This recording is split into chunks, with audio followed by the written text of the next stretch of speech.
Нека влезе министерот за внатрешни, него гледам.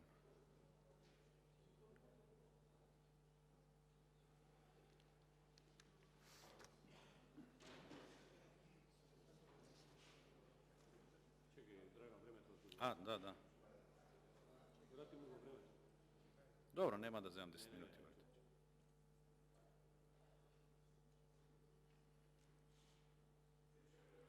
Благодарам. Имам две претенички прашања. Првото прашање е упатено до министерот за внатрешни работи.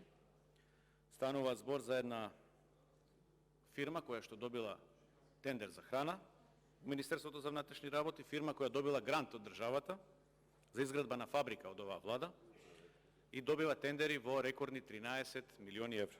Значи, почитувана јавност, во касарните, односно во објектите на Министерството за внатрешни работи, конкретно во Ѓорче Петрово, касарната, имаме потполно нов објект, изграден пред 10 години, а токму кога во периодот е министер за внатрешни работи Оливер Спасовски, тој објект дополнително се осовременува и се набавува најсовремена кујна, значи по сите ХАСАП стандарди.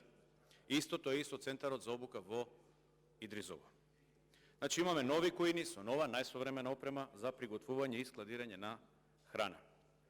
Кујни во кои досега вреден и искусен персонал подготвуваше храна за полициските службеници. Но овој пат, внимавајте, за прв пат во независна Македонија полициските службеници сместени во овие објекти што ги спомнав, ќе конзумираат храна која ќе биде набавена од приватна фирма. И тоа не од било која фирма, туку од фирма која е основана токму со поддршка од владата на ДУИ, во која партиципира и Социјалдемократскиот сојуз. Значи, МВР изградило нови објекти како кујнско-трапезариски блокови, односно набавило скапа нова опрема, но услугите за исхрана ги дало на фирма која добила грант од 1,6 милиони евра од владата.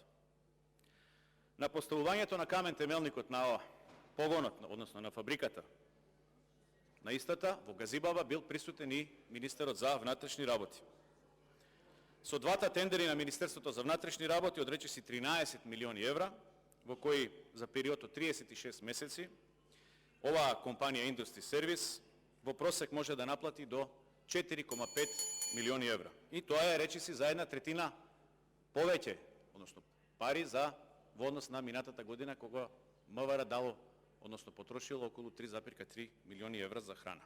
Значи, ваквиот начин на набавка на храна во Министерството ќе ја чини оваа институција многу повеќе пари, отколку да ги готви, односно да ја приготвува храната во сопствените објекти. Понатаму од договорите на МВР со оваа компанија, се гледа дека истите се полни со конзерви и со сува храна. Дури и гулашот и гравот, во спецификацијата доставена од Министерството за внатрешни работи до фирмата, се во конзерви. Значи, се од други производители, а не се од фирмата која што ги доставува. Да заклучам, ова значи дека фирмата Industry Service само ставиле своја маржа на конзервите и сувата храна, а како последица на тоа МВР плаќа повеќе, отколку кога самите би произведувале и би набавувале во одвоени постапки, нешто што законот го дозволува. Значи, моето прашање до министерот за внатрешни работи е следно. Колку проценти од таа маржа на фирмата со која склучивте договор ви припаѓаат вам лично? Тоа е првото прашање. И второто прашање е до премиерот на владата на Република Македонија.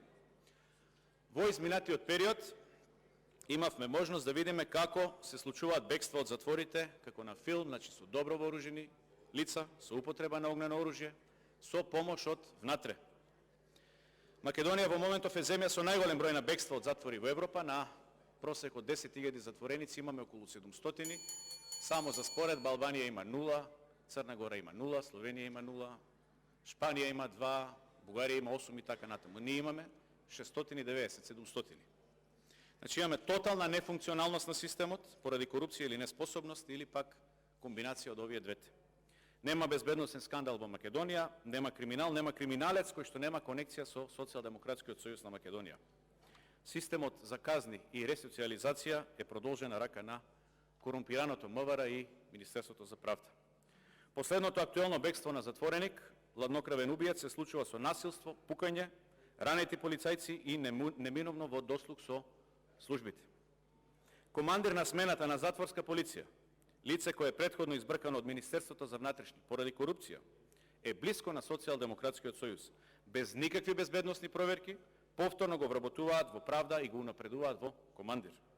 Случајот беше прилично експлоатиран во јавноста и нема да образложам, но ќе потсетам дека надлежните во МВР на бегалецот му имаат дадено доволно време да избега на Косово. Значи не постапиле.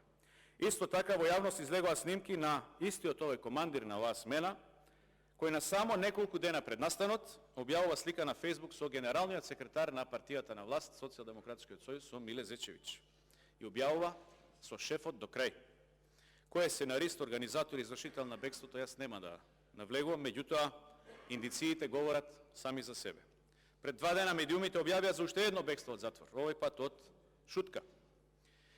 Институциите 10 дена молчаа, не известуваат за овој настан, мораше новинарите да откријат што се случило.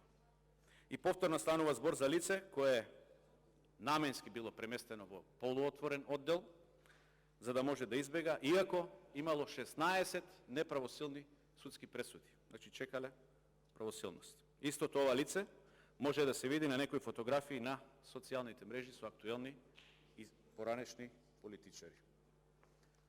Јас ќе ги покажам фотографиите, ќе му ги оставам на премиерот да си ги види кој ќе го одговара прашањето за кој лице се работи. Тука е генералниот секретар Миле Зечевиќ. Тука е портпаролот поранешен на влада, со истото ова лице сегашен шеф на кабинет на председателот на државата. Еве го тука како агитира за референдум. Ќе не носел во Европа овој, истиот. Тука е со портпаролот на влада од Демократската унија за интеграција. Тука е со поранешниот вице-премиер за борба со корупција, сегашен министер за земјоделие, поранешен висок функционер на СДСМ, генерален секретар. Тука е со оној за советник за надворешна политика на премиерот. Неизбежниот председател на собрание Талат Џафери, сликан со истото лице. Секако председателот на државата, сликан со истото лице. Сликан во премиерот на кабинетот, лично со премиерот сликан. Значи модел на гости. Сликан со Љубе Бошковски, советникот за странски инвестиции, и секако тука е неизбежниот Оливер Спасовски. Моето прашање до премиерот е следното. Премиере, слушнете го прашањето, ќе треба да го одговорите. Дали знаете дека во вашиот партиски штаб се договараат бегствата на затворениците од затворите? Благодарам. Пратеник од